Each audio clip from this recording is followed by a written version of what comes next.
వాక్యంలోనికి మనం వచ్చేసాం. నిజంగా ఇలా ఇక్కడ కూడికలు జరుగుతుంటే మీ అందరికీ చాలా సంతోషంగా ఉందని నేను నమ్ముతూ ఉన్నాను. అందుని బట్టి నేను దేవుడిని స్తుతిస్తూ ఉన్నాను.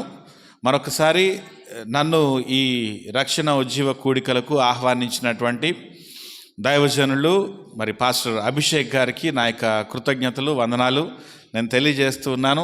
చక్కటి స్వరాన్ని దేవుడు వారికి ఇచ్చారు.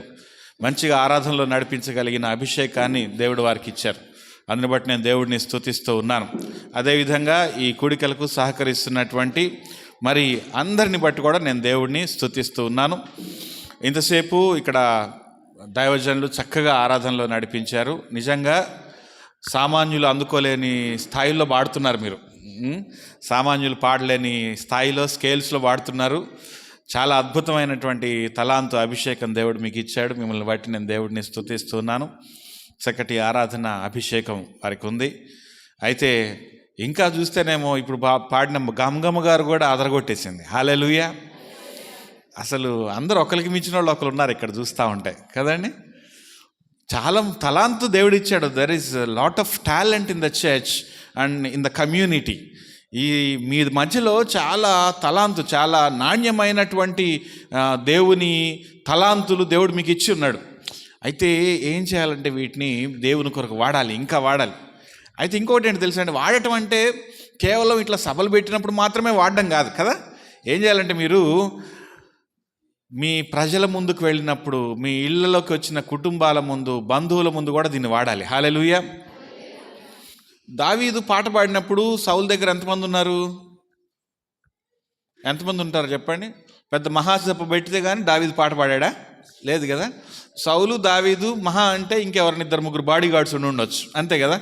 ఇంకంతే. ఆ గదిలో వాళ్ళు 3-4 ఉంటారు. వాళ్ళ 3-4 ఉన్నప్పుడు దావీదు ఏం చేశారంటే సితార వాయించుకుంటూ పాట పాడితే ఆ 3-4లో ఒకటికి దయ్యం పట్టింది. అది ఎవరికో కాదు, సౌలుకి. ఈ సౌలులో ఉన్న దయ్యం వెళ్ళిపోయింది. హల్లెలూయా. మీరు ఇంట్లో పాట పాడినా దయ్యం వెళ్ళిపోద్ది, వీధిలో పాట పాడినా దయ్యం వెళ్ళిపోద్ది, స్టేజ్ మీదకి వచ్చి పాట పాడినా దయ్యం వెళ్ళిపోద్ది. కాబట్టి మరి మీకు దేవుడిచ్చిన తలాంతును అద్భుతంగా వాడుకోవాలి. దేవునికి స్తోత్రం. ఎస్పెషల్లీ యంగ్ పీపుల్ మీరేం చేయాలంటే, ఇప్పుడు ఇక్కడ అద్భుతంగా ఆరాధనలో నడిపిస్తున్న దైవజనులను చూస్తున్నారు కదా, వాళ్ళని మీరు స్ఫూర్తిగా తీసుకొని ఏం చేయాలంటే మీరు కూడా, దేవా నాకు తలాంతి ఇవ్వు ప్రభువా, నీ టాలెంట్తో నన్ను నింపు. నీవిచ్చే తలాంతు ఏం చేస్తుందంటే నన్ను ప్రజల మధ్యలో నిలబెడుతుంది. ప్రజల మధ్యలో నిలబెట్టినప్పుడు, నేను వారి ముందు పాట పాడినప్పుడు, వారి ముందు నా నోరు తెరిచినప్పుడు అది వారిలో పనిచేస్తుంది, అద్భుత కార్యములు చేస్తుంది. కాబట్టి నీ తలాంతు నాకు ఇవ్వు ప్రభువా అని దేవుడిని అడగాలి. దేవునికి స్తోత్రం. ఈరోజు మనకి ఆఖరి రోజు. నాకు ఆఖరి రోజు అయ్యేసరికి ఏమో ఎక్కువసేపు చెప్పాలని ఆశగా ఉంది, కానీ ఆఖరి రోజు కాబట్టి నా బస్సు కూడా ఉంది, నేను వెళ్ళిపోవాలి కాబట్టి ఎక్కువసేపు చెప్పాలని ఆశగా ఉంది. అయినప్పటికీ ఎక్కువసేపు చెప్పలేను. అయితే మనకైతే దేవుడు కొంచెం సమయం ఇచ్చాడు. ఆ కొంచెం సమయంలోనే చాలా మనం నేర్చుకోవాలనుకుంటే కదండి. కాబట్టి మీరేం చేయాలంటే జాగ్రత్తగా వినాలి. ఎవ్వరూ నిద్రపోవటం కానీ అటు ఇటు కదలటం కానీ నేను చూడకూడదు. అవసరమైనటువంటి వ్యక్తులు, ఇక్కడ పరిచారకులుగా ఉన్నటువంటి వ్యక్తులు మాత్రమే బయటికి ముందుకి కదలాలి. ఎవరైనా వెనకాల వచ్చిన వాళ్ళు వెనకాలే కూర్చోవాలి. ఇక్కడ చైర్లు ఇంకా నిండలేదు. వెనకాల కూర్చున్న వాళ్ళు కొంచెం దయచేసి ఇక్కడికి వచ్చి కూర్చోండి. ఇక్కడ 3 చైర్లు ఉన్నాయి. వెనకాల ఉన్న వాళ్ళు మంచిగా ఉంది, ఇక్కడ వేడిగా ఉంది, అక్కడికంటే ఇక్కడ వెచ్చగా ఉంది, లైటింగ్ కూడా ఉంది. అక్కడైతే లైట్ కూడా లేదు, చీకటి ఉంది, అయినా మీరు అక్కడే కూర్చోవాలనుకుంటున్నారు, నాకు అర్థం కావట్లేదు. రండి, ఇక్కడ మూడు కుర్చీలు ఖాళీ ఉన్నాయి, దయచేసి రండి, ఏమనుకోకుండా రండి. వచ్చిన వాళ్ళు ధన్యులు. హల్లెలూయా. రండి. మీరు వచ్చేదాకా నేను మెసేజ్ స్టార్ట్ చేయను. రండి. ఇప్పుడు ఇక్కడ కుర్చీలు ఖాళీ అయ్యాయి, ఇక్కడికి రండి ఎవరన్నా. ఆ వెనకాల చీకట్లో ఉన్న వాళ్ళు నాకు కనపడట్లేదు. మీరు చీకట్లో ఉండడానికి ఇష్టపడితే చీకట్లోనే ఉండిపోతారు. జాగ్రత్త. రండి, వెలుగులోనికి రండి తొందరగా. అది ఇప్పుడు గాని గదిలోకి వచ్చిందండి మీకు. వామ్మో, తొందరగా రండి.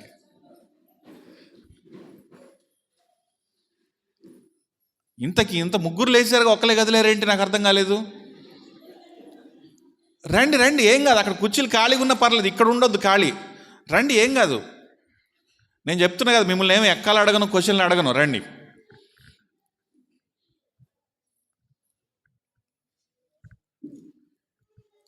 సరే, దేవునికి స్తోత్రం కలుగును గాక. హల్లెలూయా. దేవుని వాక్యంలోనికి మనం వెళ్ళిపోదాం. చాలా సందర్భాల్లో మన జీవితంలో మనం అనేక రకాలైనటువంటి పనులు చేస్తూ ఉంటాం కదండి. అయితే ఆ పనులలో దేవుడిని ఆహ్వానించడం మర్చిపోతూ ఉంటాం. ఆ పనులలో, ఆ నిర్ణయాలలో, ఆ తలంపులలో దేవుడిని ఆరాధించడం మర్చిపోతూ ఉంటాం. మర్చిపోయినప్పుడు ఏమవుతుందంటే మన సొంత విధానాల్లో అడుగులు వేస్తాం. అడుగులు వేసి అనవసరంగా నష్టాలని పొందుకుంటూ ఉంటాం.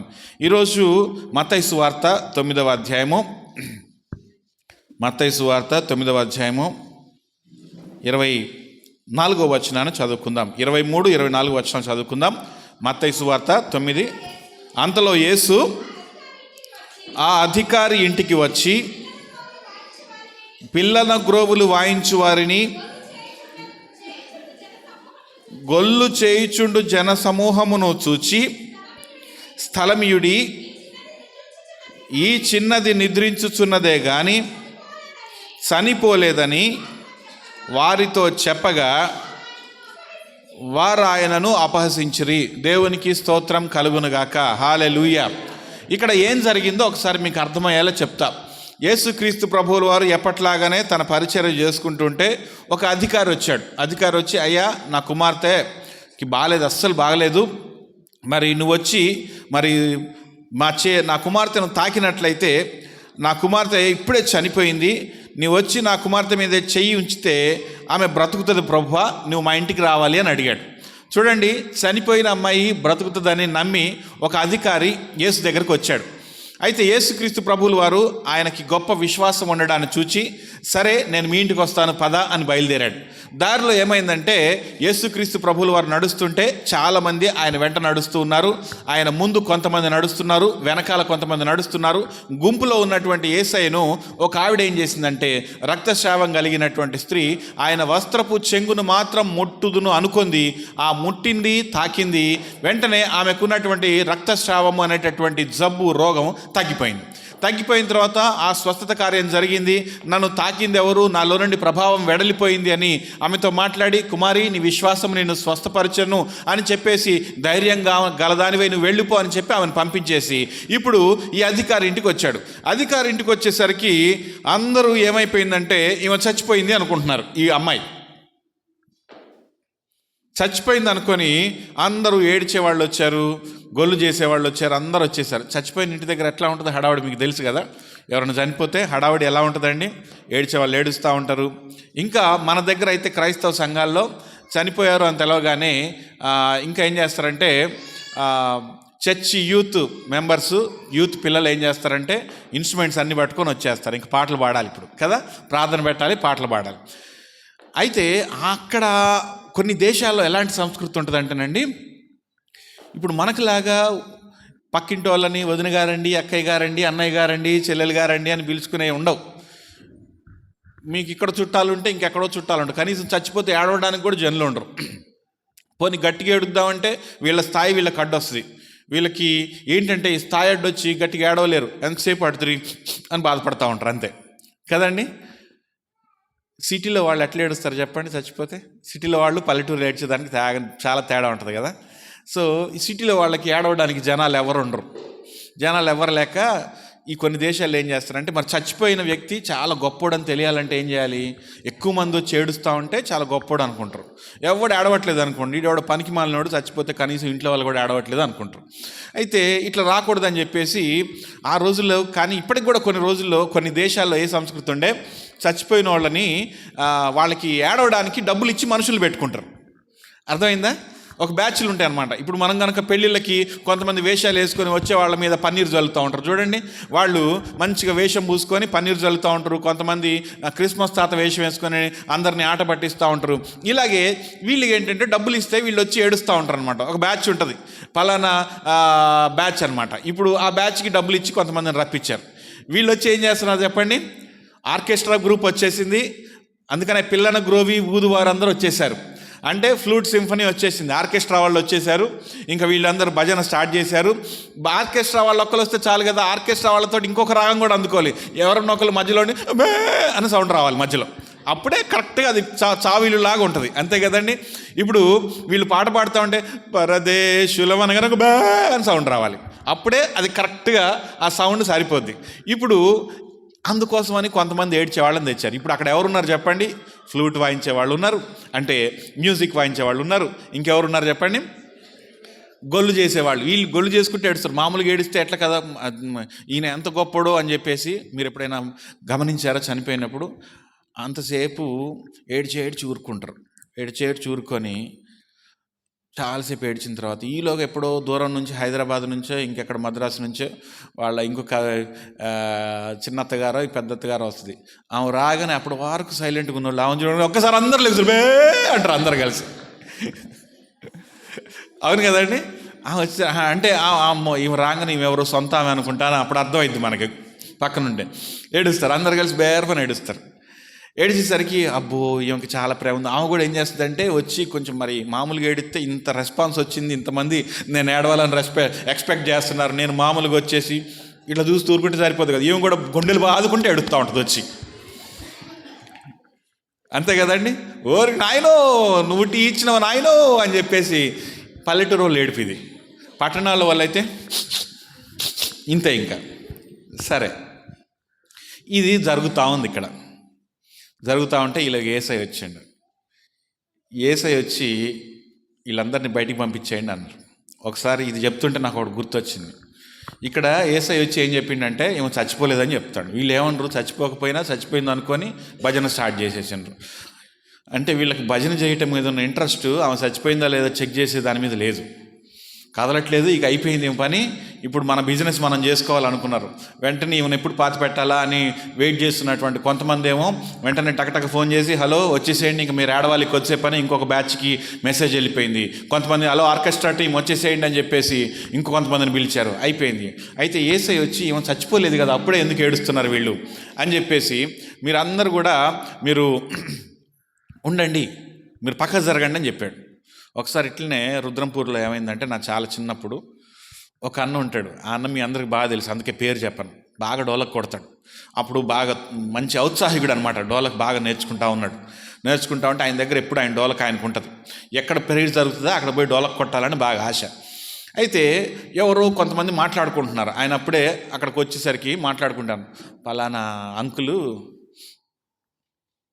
అని మాట్లాడుకుంటాను. మన వాళ్ళు ఎట్లా మాట్లాడుకుంటారు, అంకులు అంటే అంకుల్ అయిపోయిందా ఇంక లేదా ఏం అర్థం కాదు, అంకులు అంటాను. ఈయన ఏమనుకున్నాడంటే వాళ్ళు అనుకున్నది ఏంటంటే ఇంకా ఛాన్సులు లేవట అనుకున్నారు వాళ్ళు. ఈయనకి ఎట్లా అర్థమైంది, అయిపోయిందట అనుకున్నాడు. ఈయన వెంటనే నాకు ఛాన్స్ దొరికిందో అనుకుంటా డోలకు పట్టుకొని గబగబా సావింటికి వెళ్ళిపోయాడు. వాళ్ళ ఇంటికి వెళ్ళిపోయి డోలకు మంచిగా ఇప్పుతూ ఉంటే ఇంట్లో అందరు బాగానే ఉన్నారు, టెంట్ వేయలేదు, అందరు బాగానే ఉన్నారు, ఎవరు ఆడవట్లేదు, ఏం అర్థం కావట్లేదు. డౌట్ వచ్చింది దీనికి. డౌట్ వచ్చి ఇదేంటి ఇక్కడ నేను సావిల్లేనా ఇది, అంకుల్ చచ్చిపోలేదా ఇంకా అని డౌట్ వచ్చింది. డౌట్ వచ్చి చిన్నగా పక్కన వాళ్ళని అంకుల్కి ఎట్లుందంటే మంచిగా అయిందట అన్నారు. ఓరి ఇప్పుడు నా డోలకు చూస్తే ఇంట్లో వాళ్ళు నన్ను అదర కొడతారు, ఇంకేం లేదు నన్ను తరిమి కొడతారని చెప్పేసి ఆ డోలకు అట్టనే సంచిలో పెట్టుకొని మళ్ళీ ఆ ఇంట్లో వాళ్ళకి కనపడకుండా పరుగు వచ్చేసి కొంచెంలో బతికిపోయిన దేవుడా ఇప్పుడు అది చావిల్లు అనుకొని పోయి చచ్చిపోకముందే నేను డోలకు పట్టుకొని కూర్చుంటే వాళ్ళు ఏమన్నా అంటారా ఇంకండి. ఇట్లా కూడా జరిగింది. సరే ఇదంతా నేను ఎందుకు చెప్తున్నానంటే ఇక్కడ ఈ ఇంట్లో ఏముందంటే గొల్లు చేసేవాళ్ళు ఉన్నారు, పిల్లను గ్రోవి వాయించే వాళ్ళు ఉన్నారు, రోదనం చేసి ఏడ్చేవాళ్ళు ఉన్నారు, అల్లరి చేసేవాళ్ళు ఉన్నారు, విశ్వాసం లేని వాళ్ళు ఉన్నారు. ఎందుకంటే చచ్చిపోకంటే ముందే చచ్చిపోయిందని అనుకుంటున్నారు వీళ్ళు. చచ్చిపోయిందనుకొని మొత్తం జనాలందరూ వచ్చేసారు. ఈమె చచ్చిపోవాలని ఎదురు చూసేవాళ్ళు ఉన్నారు. చూడండి, మనం చచ్చిపోకముందే మనం చచ్చిపోవాలని ఎదురు చూసే వాళ్ళ మధ్యలో మనం జీవిస్తున్నాము. మనం కొంచెం బాగలేకపోతే ఇంకా ఆమె ఎక్కువ కాలం బతకదండి అనేస్తూ ఉంటారు. కొంచెం బాగలేకపోతే ఆయన ఎప్పుడో పోతాడండి, ఆయన భయంకరంగా ఇంత తింటాడండి, ఎప్పుడు చచ్చిపోతాడో ఏంటో అని అనుకుంటా ఉన్నాం. చూడండి, మనము తినేదాన్ని చూసి మనం చచ్చిపోతాం అనుకునే వాళ్ళు కొంతమంది ఉంటారు. మనం ప్రయాణాలు చేస్తుంటే మనం చచ్చిపోతాం అనుకునే వాళ్ళు కొంతమంది ఉంటారు. మనం బ్రతికుండగానే ఈమె బ్రతకూడదని ఆశించే వాళ్ళు కొంతమంది ఉంటారు. మనకి చిన్న అనారోగ్యం రాగానే అది ముదిరిపోయి అక్కడే చచ్చిపోద్ది అని అవిశ్వాసులైనటువంటి వాళ్ళు కొంతమంది ఉంటారు.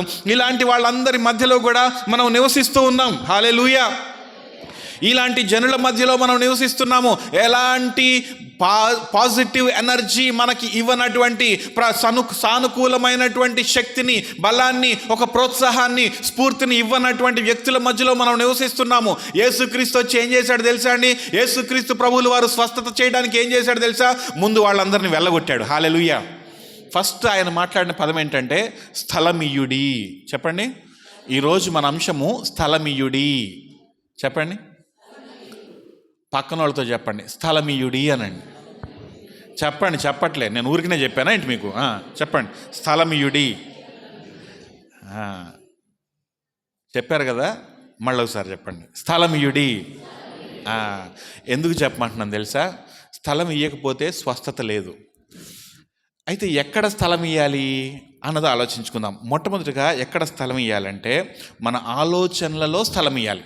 ఎక్కడ ఇవ్వాలి చెప్పండి? మన ఆలోచనలలో, అంటే మన తలంపులలో స్థలం ఇవ్వాలి.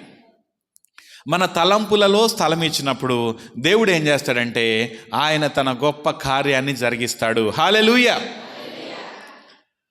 ఆలోచనలలో స్థలం ఇవ్వాలి. చాలాసార్లు మనము అనేక నిర్ణయాలు తీసుకుంటాము, ఆలోచించుకుంటూ ఉంటాము. అయితే ఆలోచించుకునే దాంట్లో దేవుడికి స్థలం ఇవ్వదు. మనం ఎగ్జామ్ రాయాలనుకోండి, మనకి బేసిక్గా ఉండే ఆలోచన ఏంటంటే ఏ మెటీరియల్ ప్రిపేర్ అవ్వాలి, ఎక్కడైనా కోచింగ్ తీసుకోవాలా, అందులో వచ్చే ప్రశ్నలు ఏంటి, ఇవన్నీ ఆలోచించుకుంటూ ఉంటాం. లాస్ట్లో ఎగ్జామ్కి వెళ్ళే ముందు మాత్రం ప్రేయర్ చేయించుకుంటాం. మనకి ముందు ఆలోచన ఏమొచ్చిందంటే మన స్వంత శక్తితో మనం ఏం చేయగలుగుతాం అనే ఆలోచనే వచ్చింది, కానీ దేవుడి శక్తి అనేటటువంటి ఆలోచన మనకి రావట్లేదు. చూడండి, ఫస్ట్ మనకి ఏ ప్రాబ్లం వచ్చినా ముందు నేను ఏం చేయగలను, నా దగ్గర ఏ రిసోర్స్ ఉంది అనే ఆలోచిస్తాం, కానీ యేసుక్రీస్తు అనేటటువంటి ఆలోచన మనకి రాదు. ఈరోజు యేసు మనతో ఏం మాట్లాడుతున్నాడు తెలుసా? నీ ఆలోచనలో నేను ఉండాలి, ఫస్ట్ నీ తలంపులలో నేను ఉండాలి. నువ్వు ఏదైనా కార్యమును తలపెట్టినప్పుడు, నువ్వు ఏదైనా చేయాలనుకుంటున్నప్పుడు మొదట నీ ఆలోచనలో నేను ఉండాలి. ఇప్పుడు చూడండి, రక్తస్రావం కలిగినటువంటి స్త్రీ ఉంది. ఆమె గురించి క్లియర్గా ఏం రాసిందంటే ఆమె డైరెక్ట్గా వెళ్ళిపోయి ఆయన్ని తాకలే. ఆమె ఆలోచన విధానం కూడా రాశాడు బైబిల్లో. ఏంటంటే ఆయన వస్త్రపు చెంగును మాత్రము ముట్టిన బాగుపడుదును అనుకొని, ముందు అనుకుందామే, అనుకుంది కాబట్టి దేవుడి దగ్గర స్వస్థత పొందగలిగింది.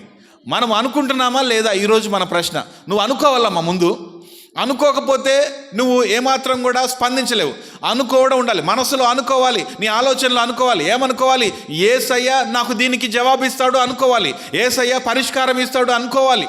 అనుకోకపోతే ఏం జరగదు, అనుకోవాలి. యేసు ఈరోజు ఏం మాట్లాడుతున్నా తెలుసా? అనుకోవాలి అని చెప్తున్నాడు. ఒకసారి నా కారు ఏమైందంటే, అప్పుడే సిమెంట్ రోడ్డు వేశారు మా ఇంటి ముందు. నాకు తెలియదు ఆ విషయం. నేను కారు అక్కడ పెట్టాను. కారు అక్కడ పెట్టేసరికి అదేమైందంటే ఆ సిమెంట్ దాంట్లో కూరకపోయింది, కొంచెం గట్టి పడింది కూడా సిమెంట్. అందులో చక్రం నుంచి బయటకు వస్తుందండి, ఇంకా తొందరగా రాదు. ఈ టైంలో ఏమైందంటే నాకు ఒకవైపు సాయంత్రం ప్రేయర్కి టైం అవుతుంది, నేను అది తీసుకొని కారులో వెళ్ళాలి. కారు ఏమో దిగబడిపోయింది. ఇప్పుడు నేను అక్కడికి వెళ్ళకపోతే వాక్యం చెప్పేది నేనే కాబట్టి నాకు టెన్షన్ అయిపోతుంది. నేనేం ఆలోచిస్తున్నానంటే క్యాబ్ బుక్ చేసుకుందామా, నన్ను ఎవరైనా అక్కడ దించేవాళ్ళు ఉన్నారా, ఇవన్నీ ఆలోచిస్తూ ఉన్నా. క్యాబ్ బుక్ చేద్దామా, ఇవన్నీ దించేవాళ్ళు ఉన్నారా, లేదంటే కార్ని ఎవరైనా లాగేవాళ్ళు ఉన్నారా, ఒకవేళ అలా లాగాలనుకుంటే చాలామంది రావాలి, లేదంటే ఆ ట్రాక్టర్ రావాలి, లేదంటే ఒక వెహికల్ రావాలి, ఇవన్నీ ఎట్లా అని నేను రకరకాలుగా ఆలోచిస్తూ ఏం చేయాలని, ఎవరికి ఫోన్ చేయాలని ఈలోగా నేను తర్జన అవుతూ ఉన్నా. అయ్యో టైం అయిపోతుంది, ఇప్పుడు నేను వెళ్ళిపోవాలి, ఈ కారు దిగబడిపోయింది, ఆటో ఏదన్నా వస్తే బాగుండు, ఏదన్నా కారులో నన్ను ఎవరైనా డ్రాప్ చేస్తే బాగుండు, క్యాబ్ చూస్తే బుక్ అవ్వట్లేదు అని అనుకుంటున్నా. ఈలోగా మా చిన్న పాప వచ్చింది. అప్పట్లో తను చాలా చిన్న పాప, అప్పుడు 2nd క్లాస్ 3rd క్లాస్ ఉంది. పాప వచ్చి ఏం చేస్తుంది తెలుసా? డాడీ నాకు ఒక ఐడియా వచ్చింది అన్నది. ఏమొచ్చిందంటే, నేను ఇప్పుడే ప్రేయర్ చేశాను, కారు బయటకు వచ్చేస్తుంది అన్నది. నాకు అర్థం కాలేదు. నేను ఇప్పుడే ప్రేయర్ చేశాను అనేసరికి అవునా అన్నాను. వెంటనే ఆ మాట వచ్చి నాతో చెప్పింది. ఒక వ్యాన్ వాడు వచ్చి, ఒక DCM వాడు వచ్చి, ఏమైంది సార్ అనుకుంటూ వచ్చిండు, ఆపి దిగబడిపోయిందండి.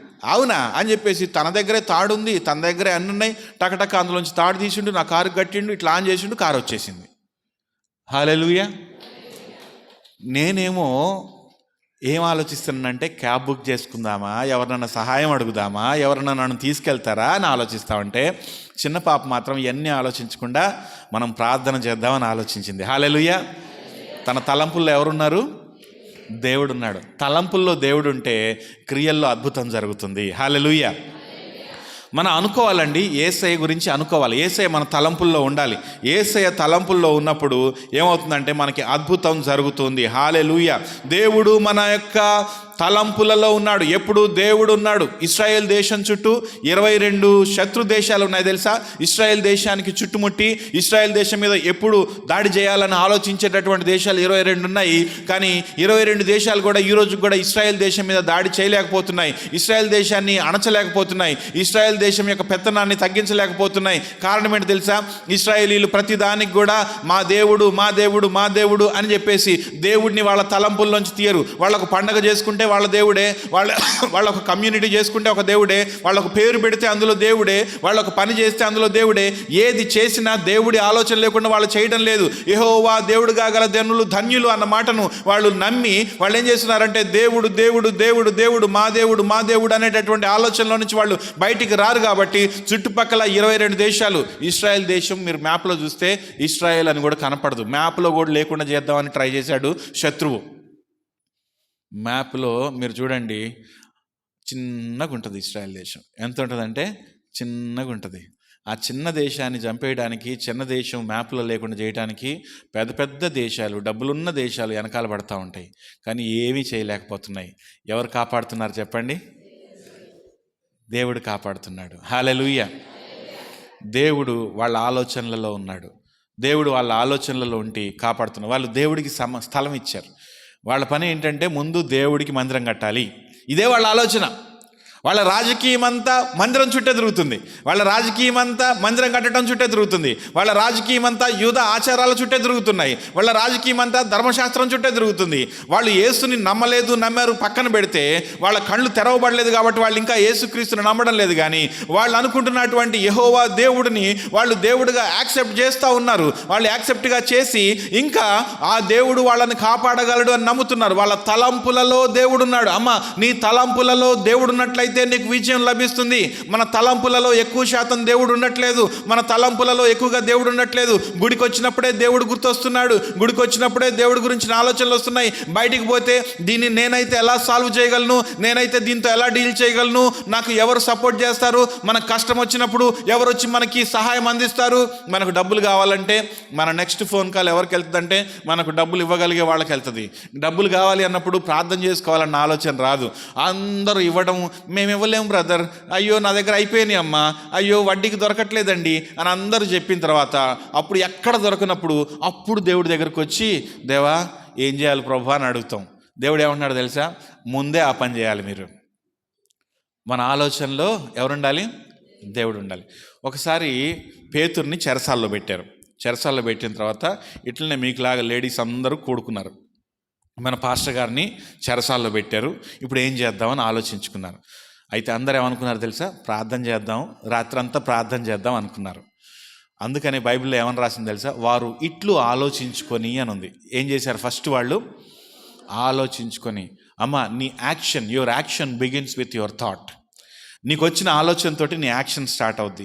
నీకు ఆలోచనలోనే దేవుడు లేకపోతే నీ క్రియల్లో దేవుడు ఎలా ఉంటాడు? ఒకవేళ క్రియల్లో దేవుడు కనిపించినట్టు అనిపించినా ఆ దేవుడి యొక్క కార్యం నీలో పనిచేయదు. ఎందుకంటే దేవుడు అన్నవాడు నీ ఆలోచనల నుండి స్టార్ట్ అవ్వాలి, నీ తలంపుల నుండి స్టార్ట్ అవ్వాలి. నీ తలంపులలో దేవుడు లేకుండా నీ హృదయంలో దేవుడు ఉండలేడండి. నీ తలంపుల్లోనికి దేవుడు రావాలి. నీ తలంపులలో మొదట నీ ఆలోచన దేవుడి దగ్గరికి వెళ్ళాలి అని రావాలి. అప్పుడు ఏమవుతుందంటే నీ క్రియలలో కూడా దేవుని యొక్క కార్యాలు నీవు జరిగించేవాడిగా ఉంటావు. మొట్టమొదటిగా ఏంటంటేనండి, మన ఆలోచనలలో దేవుడు ఉండాలి. హల్లెలూయా. వారు ఆలోచించుకున్నారు. ఆలోచించుకొని ఏం చేశారంటే ఆలోచన వాళ్ళు ప్రార్థన పెట్టుకోవడానికి దారితీసింది. ఆలోచన వాళ్ళు ప్రార్థన చేసుకోవడానికి దారితీసింది. ఇప్పుడు అందరూ కలిసి ప్రార్థన చేసుకుంటుంటే దేవుడు ఏం చేశారంటే పేతురుని విడిపించాడు. హల్లెలూయా. దేవుడి గురించిన ఆలోచన ఏం చేస్తుంది తెలుసా అండి? చెరసాలను విడగొడుతుంది. హల్లెలూయా. చెరసాలను బ్రద్దలు చేస్తుంది. ఈరోజు దేవుడి గురించినటువంటి ఆలోచన చేస్తున్నావా? నీకు కష్టం వచ్చినప్పుడు యేసయ్య నాకు సమాధానం ఇవ్వగలడని ఆలోచన చేస్తున్నావా? నీవు అప్పులో ఉన్నప్పుడు యేసయ్య నా పరిహారి అని ప్రార్థన చేస్తున్నావా? నీవు బాధలో ఉన్నప్పుడు, నీవు ఏడుపులో ఉన్నప్పుడు యేసయ్య నా కన్నీరు తుడుస్తాడని నువ్వు ఆలోచిస్తున్నావా? నీ ఆలోచన అంతా దేని మీద ఉంటుంది తెలుసా? నువ్వు ఎక్కువగా దేనికోసం ఏడుస్తున్నావు తెలుసా? నీవు ఏడుస్తున్నా సరే నీ సొంత వాళ్ళు పట్టించుకోవట్లేదని ఎక్కువగా ఏడుస్తున్నావు. నా ఏడుపుని వాళ్ళు చూడట్లేదని నువ్వు ఎక్కువగా ఏడుస్తున్నావు. నన్ను ఎవరు పట్టించుకోవట్లేదని ఏడుస్తున్నావు. కానీ యేసు రావాలి అని, నా కన్నీటిని యేసు తుడవాలని నువ్వు ఆలోచించట్లేదు. నువ్వు ఏడవడానికి ఇష్టపడుతున్నావు కాబట్టి ఇంకా ఏడుస్తున్నావు. యేసు నా కన్నీరు తుడవాలి అనుకుంటే ఆయన కన్నీరు తుడిస్తే నువ్వు ఏడవమ్మా. హల్లెలూయా. మన ఆలోచనలో దేవుడు ఉండట్లేదు. మన ఆలోచనలు ఎవరు ఉంటున్నారంటే పక్కింటి వాళ్ళు ఉంటున్నారు, ఎదురింటి వాళ్ళు ఉంటున్నారు, మనల్ని తిట్టే వాళ్ళు ఉంటున్నారు, మనల్ని ఆడిపోసుకునే వాళ్ళు ఉంటారు, మనల్ని క్రిటిసైజ్ చేసే వాళ్ళు ఉంటారు, మనల్ని మీద దుమ్మెత్తి పోసే వాళ్ళు ఉంటున్నారు. ఈ రోజులో సువార్తీకరణ యేసు తలంపులతో జరగట్లేదు, శత్రువు తలంపులతో జరుగుతుంది. మన ఎజెండాలు ఎలా ఉన్నాయంటేనండి, అక్కడికి వెళ్తే వాళ్ళు ఇలా చేస్తారు కాబట్టి మనం ఇలా చేద్దాం. లేదు, దేవుడు ఏమంటున్నాడు, ఏం చెప్తున్నాడు, ఆ ఆలోచన మనలోనికి రావాలి.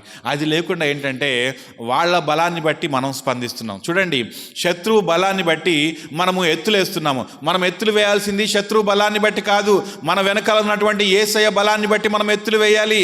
మనం ఎత్తులు వేయాల్సింది శత్రువు యొక్క సామర్థ్యాన్ని చూసి కాదు, మనల్ని నడిపిస్తున్నటువంటి మన నాయకుడైనటువంటి, మన జట్టు నాయకుడైనటువంటి ఆ యేసు శక్తి సామర్థ్యాల మీద మనము ఆధారపడి ఎత్తులు వేయాలి. ఇండియాకి ఎప్పుడు మ్యాచ్ జరిగినా ఆస్ట్రేలియా తోటి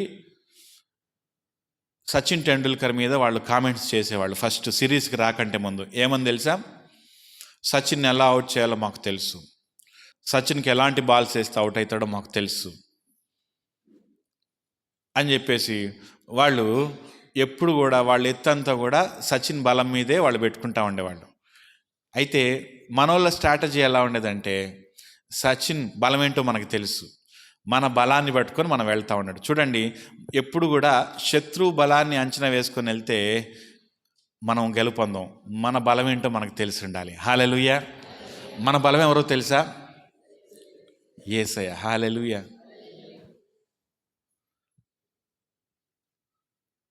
మన బలం మన యేసయ్య. యేసయ్య బలం ఎంతో లెక్క పెట్టుకొని దాన్ని బట్టి అడిగేయాలి. శత్రువు ఎంత గొప్పడైతే నీకేంటండి, శత్రువు దగ్గర ఎంత పెద్ద ఆయుధం ఉంటే నీకేంటి? శత్రువు పదునైన కత్తి పట్టుకున్నాడు అనుకోండి, మన దగ్గర మన యేసయ్య ఉన్నాడు. హల్లెలూయా. శత్రువు మనలను చంపేద్దామని రెడీగా ఉంటే మన దగ్గర సజీవుడైన యేసయ్య ఉన్నాడు. చచ్చిపోతే కూడా తిరిగి లేపగలిగిన శక్తివంతుడు మన దగ్గర ఉన్నాడు. హల్లెలూయా. మనము మన సామర్థ్యాన్ని చూసి ఆయన వైపు చూడాలి. రెండవదిగా మనము ఎక్కడ ఇవ్వాలంటే మన గృహములో ఆయనకు స్థలం ఇవ్వాలి. ఎక్కడ ఇవ్వాలండి? మన గృహములో ఆయనకు స్థలం ఇవ్వాలి. స్థలం ఎక్కడ ఇవ్వాలంటే మన తలంపుల్లో ఇవ్వాలి. రెండవది మన గృహములో ఇవ్వాలి. ఆ అధికారి ఏమన్నాడంటే, అయ్యా మా గృహానికి రండి మీరు అన్నాడు. అంతేకాదు, ఆ గృహానికి వచ్చినప్పుడు యేసయ్య లోపలికి వెళ్ళడానికి కూడా వీలు లేకుండా అందరూ చుట్టుముట్టేస్తున్నారు. ఇంట్లోపల అందరూ కూడా జనాలే, మొత్తం చుట్టాలు వచ్చేస్తున్నారు. ఫ్లూట్ వాయించే వాళ్ళు ఉన్నారు, గొల్లు చేసేవాళ్ళు ఉన్నారు, ఏడ్చేవాళ్ళు ఉన్నారు, అందరిని పరామర్శించే వాళ్ళు ఉన్నారు, అందరికి టీలు కాఫీలు ఇచ్చేవాళ్ళు ఉన్నారు. వీళ్ళందరిని చూసి యేసయ్య ఏమన్నాడు తెలుసా? వీళ్ళందరినీ బయటికి పంపించేయండి అన్నాడు. యజమాని ఇష్టం లేకుండా వాళ్ళందరినీ బయటికి పంపించేయడం కుదురుతుందా అండి? వాళ్ళందరూ యజమాని దగ్గరికి వచ్చిన గెస్ట్లు, అంతే కదా. మనం వెళ్ళి ఇంకొకరి ఇంటికి వెళ్ళి మీ ఇంట్లో వాళ్ళందరినీ బయటికి పంపించేయండి అంటే కుదురుతుందా? ఆయన చెప్పాలి, ఆ ఇంటి యజమాని చెప్పాలి, ఆయనకి నచ్చాలి. అయితే యేసు ఆ ఇంటికి వచ్చి ఆ ఇల్లు ఖాళీ చేయమనగానే ఏం చేశారు తెలుసా అండి? ఆ యజమాని తన సొంత వాళ్ళని చూడలేదు, తను డబ్బులు ఇచ్చి పిలిపించిన వాళ్ళని చూడలేదు, తనని పరామర్శించడానికి వచ్చినటువంటి గొప్ప వాళ్ళని చూడలేదు, అందరినీ బయటికి పంపించేశాడు. హల్లెలూయా. మన ఇంట్లోకి ఆయన ఆహ్వానించాలి. ఆయన ఆహ్వానించాలంటే మన ఇంట్లో ఉన్నటువంటి ఆయనకి ఇష్టం కానీ అన్నిటిని కూడా బయటికి పంపించేయాలి. ఆయనకి ఇష్టం కానీ అన్నీ బయటికి పంపించేయాలి. మన ఇంట్లోకి ఆయన రావాలంటే మన ఇంట్లో ఆయనకి ఇష్టం కానీ అన్నీ బయటికి పంపించాలి. మనం ఇంటి మీద బోర్డు ఏం పెట్టుకుంటామండి? యేసు ఈ గృహమునకు అధిపతి అని పెట్టుకుంటాం కదా. అధిపతి ఆయన పెట్టుకున్నప్పుడు మన ఇంట్లో ఆయన అధికారం నడవాలి కదా, ఆయన చెప్పినట్టు నడవాలి కదా. కానీ ఎవరు చెప్పినట్టు నడుస్తుంది? మనం చెప్పినట్టే నడుస్తుంది. ఆయన అధిపతి అని బయట బోర్డు పెట్టుకుంటాం, లోపల మాత్రం ఏం చేస్తాం తెలుసా? ఇష్టం వచ్చినటువంటి మాటలు, భర్తని భార్య తిడుతూ ఉంటాడు, భార్యని భర్త తిడుతూ ఉంటాడు. అప్పుడు ఆయన అధిపతిగా ఎందుకుంటాడు? వెళ్ళిపోతాడు కదండి. మనం ఇంకొకరి ఇంట్లో ఉండగలుగుతామా? యేసు మన ఇంట్లో ఉండాలంటే ఏం చేయాలంటే ఆయనకు తగిన వాతావరణం మన ఇంట్లో ఉండాలి. అసలే యేసు సున్నిత మనస్కుడు, మనకిలాగా వద్దన్నా వెళ్ళిపోయే రకం కాదు. మనం కొంతమంది వద్దన్నా సరే వెళ్ళిపోతాం. మన బంధువులు కొన్నిసార్లు మా ఇంటికి రాకండి అని చెప్పినా మనం వెళ్ళిపోతాం, వాళ్ళ ఇంట్లో ఏం జరుగుతుందో చూడాలని, వాళ్ళు ఏం కొనుక్కున్నారో చూడాలని ఆశతోటి వెళ్ళిపోతూ ఉంటాం కదా. కానీ యేసయ్య అట్లా కాదు. మీరు వద్దంటే రాడాయన, మీరు రమ్మంటేనే వస్తాడు. రమ్మని మామూలుగా అడిగితే రాడు. మీ హృదయాన్ని తెరిచి అయ్యా నా హృదయంలోనికి రా అని మీ నోటితో చెప్పాలి. అప్పుడే ఆయన మీ హృదయంలోనికి వస్తాడు. నువ్వు రాకపోయినా బలవంతంగా రావడానికి ఆయన ఖాళీగా ఉన్నటువంటి దేవుడు కాదు, ఆయన పనికిరాని దేవుడు కాదు, శక్తి తక్కువగా ఉన్నటువంటి దేవుడు కాదు. ఆయన సర్వ సృష్టిని సృజించినటువంటి దేవుడు. ఈ సర్వలోకంలోని జంతువులను, జీవులను, మనుషులను అన్నిటినీ సృజించినటువంటి దేవుడు. నిత్యము లక్షల కోట్ల దూదలతోటి పరిశుద్ధుడు పరిశుద్ధుడు పరిశుద్ధుడు అని 24 పెద్దలతోటి సాగిలపడి వారు చేసే నమస్కారాలను స్వీకరిస్తున్నటువంటి అత్యంత బిజీగా ఉండేటటువంటి దేవుడు నీ హృదయంలోనికి రావాలంటే నీవు ఆహ్వానిస్తేనే వస్తాడు ఆయన. నువ్వు పిలకపోయినా బలవంతంగా రాడండి. నీ మనసుకు విరుద్ధంగా, నీ తలంపులకు విరుద్ధంగా, నీ ఆలోచనలకు విరుద్ధంగా నీవు ఆహ్వానం చేయకపోయినా సరే ఆయన రావడానికి మనలాంటి సాధారణమైన మనిషి కాదు. ఆయన నిన్ను సృజించినటువంటి దేవుడు, ఆయన నిన్ను కాపాడినటువంటి దేవుడు, నీ కొరకు రక్తం కార్చినటువంటి యేసయ్య. ఆ యేసయ్య నీ హృదయంలోనికి రావాలంటే నీవు అభిమానంతో ఆయన్ని పిలవాలి. నీ హృదయం తెరిచి ఆయన్ని పిలవాలి. ఆయనకి తగినటువంటి వాతావరణం నీ హృదయంలో ఉండాలి. ఆయనకి తగిన వాతావరణం నీ గృహములో ఉండాలి. ఆయన ఉండటానికి తగినటువంటి అనువైనటువంటి పరిస్థితులు నీ గృహంలో ఉండాలి. చెడుతనము, పోకిరి మాటలు, బూతు మాటలు, భర్తని భార్య కొట్టడం, భర్త మీద భార్య ఆళ్ళకి చాడీలు చెప్పడం, పిచ్చి పిచ్చి సినిమా పాటలు, పిచ్చి పిచ్చి భజనలు, ఇవన్నీ కూడా మన ఇంట్లో ఉన్నాయి అనుకోండి. యేసయ్య అధిపతిగా ఉన్నట్ట లెక్క. మన ఇంట్లో కొంతమంది ముసలోళ్ళ పరిస్థితి ఎలా ఉంటుంది తెలుసా? వాళ్ళ పిల్లలకి ఇష్టం లేకపోయినా వాళ్ళు అట్లనే మూలన పడి ఉంటారు. ఎందుకంటే ఇంక నన్ను చూసేవాళ్ళు ఎవరు లేరు, దిక్కు లేదు నాకు అనుకుంటారు. కానీ యేసయ్య దిక్కు లేనోడు కాదు, ఆయన మనకు దిక్కును కల్పించినోడు. ఒకసారి ఇట్లనే ఒక ఇద్దరు భార్యాభర్తలకి బాగా కొత్తగా పెళ్ళైతే వాళ్ళిద్దరి దగ్గరికి నేను దూరపు బంధువుని అనుకుంటే ఒక ముసలమ్మ వచ్చింది. ఎవరు వచ్చారు? ఒక ముసలమ్మ వచ్చింది. ఏమని చెప్పుకుంటూ వచ్చింది? మీకు నేను నాయనమ్మ వర్షం అవుతున్నానే అనుకుంటూ వచ్చేసింది. సరే బంధువురాలు కదా, సరే ఉండమ్మంటే ఆమె వెళ్ళట్లేదు, ఇంకా సెటిల్ అయిపోయింది ఇంట్లోనే, ఇంకా వెళ్ళట్లేదు. వీళ్ళిద్దరు కొత్తగా పెళ్ళయింది. కొత్తగా పెళ్ళైన వాళ్ళకి ఈమె అడ్డుగా కనపడుతుంది. ఈమెమో బయటకు పోయేటట్లేదు, చక్కగా ఇంట్లోనే సెటిల్ అయిపోయింది. వీళ్ళకి ఒక సరదా లేదు, ఏమీ లేదు. ఏం చేయాలో అర్థం కావట్లేదు అనుకొని, మామూలుగా అయితే మన ఇంట్లో మనం గొడవ పెట్టుకుంటే వచ్చిన వాళ్ళు ఎవరైనా ఉంటారా చెప్పండి? ఉండరు కదా. మనం ఇంట్లో గెస్టులు ఉన్నప్పుడు వాళ్ళ ముందు మనం గొడవ పెట్టుకుంటాం అనుకోండి, భార్యని ఇష్టం వచ్చినట్టు దంతా అంటే ఆ గెస్టులు నెమ్మదిగా లేచి వెళ్ళిపోతారు. వీళ్ళ మధ్యలో మనకెందుకు రా అని కదా తిట్టుకుంటారు అనుకోండి. మనం ఇంట్లో ఎవరైనా ఇంట్లోకి వెళ్ళి అమ్మా ప్రైజ్ లాడమ్మా అన్నప్పుడు ఆమె కిచెన్లో నుండి 2 గిన్నెలని డబ్బా ఎత్తేసింది అనుకోండి, ఏం చేస్తారు పాస్టర్ గారు? వెంటనే అమ్మ వస్తున్నామ్మా వందనాలని చెప్పి వెళ్ళిపోతారు కదా. ఇంట్లో గొడవ జరుగుతూ ఉంటే ఆ టైంకి మనం వెళ్ళి ఉండలేం. అయితే వీళ్ళిద్దరు ప్లాన్ వేసుకున్నారు, మనం గొడవ చదువుతా ఉంటే ఆమె ఉండలేదు కాబట్టి మన ఇద్దరం గొడవ పెట్టుకుందాం ఆమె చూసేటప్పుడు, ఆమె వెళ్ళిపోద్దులే అనుకొని భర్త ఒక ప్లాన్ చెప్పిండు. అమ్మా వాళ్ళ ఆవిడతోటి, నేను నిన్ను కొట్టినట్టు యాక్షన్ చేస్తా కానీ కొట్టను, నువ్వేం చేయాలి? ఏడ్చినట్టు యాక్షన్ చేయాలి కానీ ఏడవద్దు అంటే డన్నా అంటే డన్ అనుకున్నారు ఇద్దరు భార్యాభర్తలు. రెడీ స్టార్ట్ అనుకున్నారు. ముసలావిడ అప్పుడే బయటకు వెళ్ళింది, అక్కడికి వెళ్ళి మంచిగా ఇట్లా కర్ర పట్టుకొని వస్తూ ఉంటే కావాల్సుకొని కిటికీలు తెరిచిండ్రు. ఎందుకంటే ఆవిడకి వినపడాలి కదా. అంత దూరంలో ఉన్నది అనంగా వీళ్ళు డ్రామా స్టార్ట్ చేశారు. ఈయన టేప్ అని బెల్ట్ తీసుకొని కొడుతుంటే ఆమె ఓరు నాయనో అని ఏడుస్తుంటే ఈయన ఇంకా గట్టి కొడుతుంటే, ఏంటే నీకు ఎన్ని గుండెలే అని చెప్పేసి ఆమెను ఇష్టం వచ్చినట్టు కొడతా ఉంటే ఆమె కింద పడి ఏడుస్తూ ఉంది. ఇదంతా కిటికీలో చూసింది ఏమో, అమ్మ ఇళ్ళకి ఏదో గొడవ అవుతుంది మొగుడు పిల్లల మధ్యలో, మనం ఉండటం అంత మంచిది కాదు అని చెప్పేసి పాపం మెత్తగా కర్ర పట్టుకొని వెళ్ళిపోయింది. అమ్మయ్య వెళ్ళిపోయింది అనుకొని వీళ్ళు ఏం చేసిండ్రంటే, భర్త కొంచెం రిలాక్స్ అయిపోయి ఇక ముసలిది వెళ్ళిపోయింది, నేను ఎంతసేపు నిన్ను కొట్టిన కానీ కొట్టలేదు అన్నాడు ఈయన. ఆమె కూడా లేచి, నేను కూడా బాగా యాక్షన్ చేశాను కదా, ఏడ్చినట్టే ఏడ్చాను కానీ నిజంగా ఏడవలేదు అన్నది. ఇద్దరు కూడా సంతోషపడుతుంటే ఈ ముసలావిడ మళ్ళీ చిన్నగా కిటికీలో నుంచి వచ్చి, నేను కూడా పోయినట్టే పోయిన కానీ పోలేదు అన్నదట.